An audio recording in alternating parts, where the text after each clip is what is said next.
राजा दशरथ जेव्हा यज्ञ करीत होता त्यावेळी स्वर्गातले सर्व देव ब्रह्मदेवाला भेटायला गेले होते.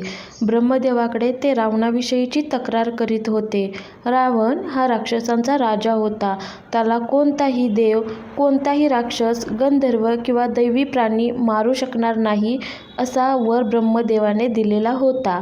त्या वरामुळे रावण खूप शक्तिशाली झाला होता. आपल्या शक्तीचा त्याला एवढा गर्व होता की तो देव, ऋषी आणि सगळे प्राणी यांच्याशी खूप दृष्टपणे वागू लागला होता.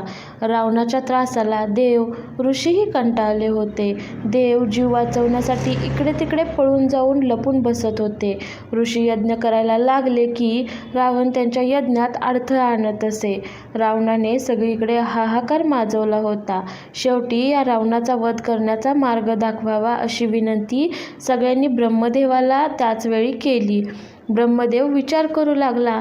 त्याच्या लक्षात आले की रावणाने एक चूक केली होती. वरदान मागताना मनुष्याकडून मला मरण येऊ नये असे म्हणण्यास रावण विसरला होता. हाच धागा ब्रह्मदेवाने पकडला. त्याबद्दल देवांना सांगितले. तसेच रावणाचा नाश करण्यास विष्णूची मदत मागावी असेही देवांना त्यांनी म्हटले. सगळे देव विष्णूंकडे गेले. विष्णूंनी त्यांचे म्हणणे ऐकून घेतले. त्यांना मदत करण्यास तो तयार झाला. त्याने एक मार्ग सुचवला.